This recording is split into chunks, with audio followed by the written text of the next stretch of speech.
Good afternoon, I'm Michael Rousey and I'm giving a persuasive speech. Good afternoon and thank you for coming today. Today I would like to present to you my persuasion regarding private schools and the place they have in America in our children's lives. The information that's presented today I hope will inspire you, but more importantly inform you of why I believe private schools do have a place in America, and charter schools, which also fit into that category. In my situation, I have one daughter who is currently in private school, and my other daughter is up and coming. And my wife has taught in the private schools for several years, and is also substitute taught and did some other things in public schools. So my wife and I both have a unique perspective on private and public education. Today we'll be discussing subject matters such as considerations or academic considerations in public versus private schools. We'll be discussing the costs that's associated with private schools. Most people are really turned off by the cost, but we will discuss that in more detail. And then finally we will discuss the statistical data that backs up why private schools, in my opinion, are even better in cases than public schools. First thing to consider is, in a public school versus private school situation, is academic reputation. Academic reputation obviously is important because we want our children to succeed. We want our children to, as they continue in their education, to increase in their scores, but more importantly in their overall development. Many parents are concerned by the quality of education in public schools, and private schools provide an alternative for parents. I read an article from Private School Review. It's called Public School versus Private School. It was written by Grace Chen, and it says usually there is a perceived or statistically supported issue with a public school's academic record that flags a parent's concern and willingness to move their child into a private school. So many people do see a private school as an alternative to some of the other things that we're going to discuss here in a moment. One other thing people just consider is safety. In our society, we've seen many school shootings. Many of the larger public schools have a hard time dealing with discipline. They have a hard time dealing with students that end up in a situation where they bring guns to school, they bring knives to school. There's some schools with gangs in them. And with this kind of situation, a lot of people are drawn to private schools. Other considerations include, bullying. Many students, are bullied in the larger schools, and it becomes a problem because they don't get the education that they deserve and/or they're seeking. Other things, school size. Many people do well in a small school, but many do well in a large school. Larger schools obviously have more to offer, but sometimes class size ratios are much larger than in a private school. Others have flexibility with curriculum. In a private school, private schools can have flexibility with certain curriculums. For example, a religious school can have a Bible class or a Bible-related thing in their curriculum to a greater extent than in the public school. Second thing I want to talk about is the cost of public versus private schools. In private school tuition, again, that same article, Public School versus Private School by Grace Chen, statistics say that the median tuition fee for private day schools in the United States is close to $12,000 for grades 1 through 3, $13,000 from grades 6 to 8, and $15,000 for grades 9 to 12. Seems very, very expensive there, doesn't it? Fees in parochial schools, though, are a little less.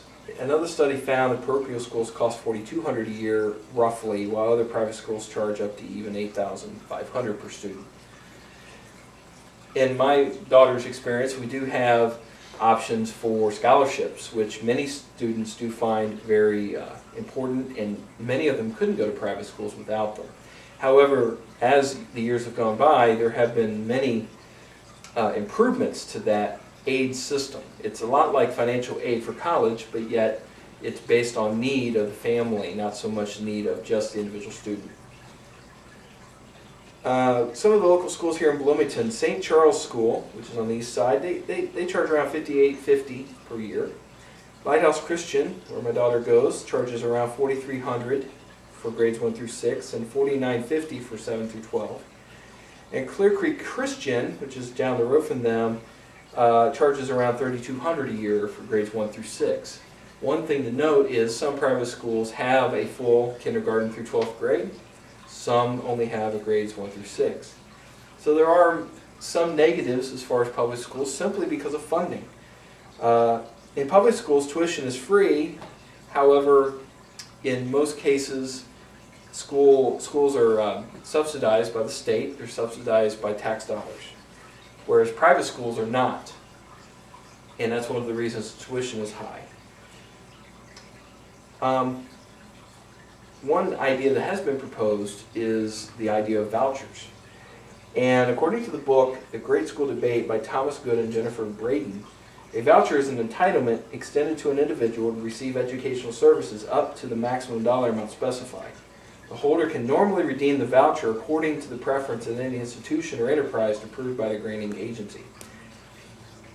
This kind of creates a problem because the granting agency may not want you to put funds toward a certain school.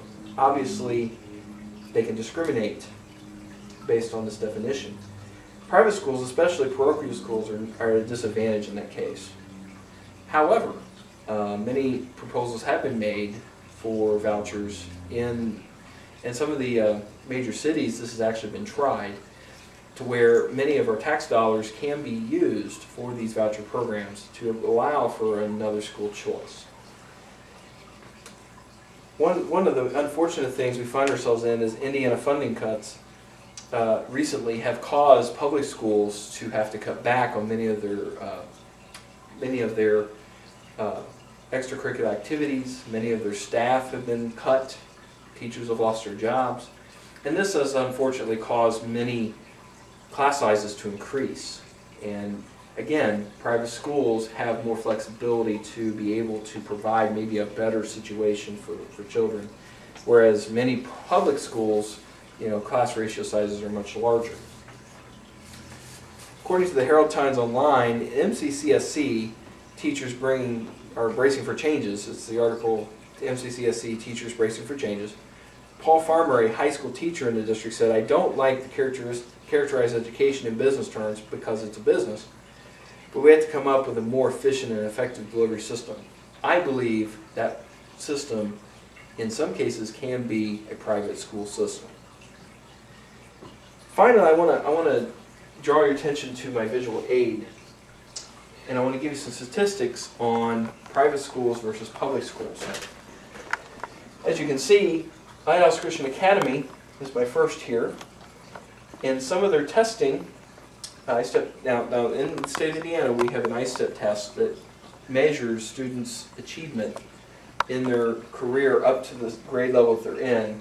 I believe 3rd grade through 6th grade takes one level, and then further on, further into their junior high years, they take a higher case. But anyways, the state average is represented by the yellow, and in this case of Lighthouse Christian, 96% of their students passed both parts of the test. And another school here, the St. Charles School here on the east side, same idea. Many of their students passed, they passed at 91% versus the state average, which at this time is around 71%. Now to compare that with some of the public schools here in the area, the Monroe County School MCCSC Corporation had a passing rate of 75.2%, which is slightly above the state average. And then Richland Bean Blossom, which is another corporation here in Monroe County, was just above the state average.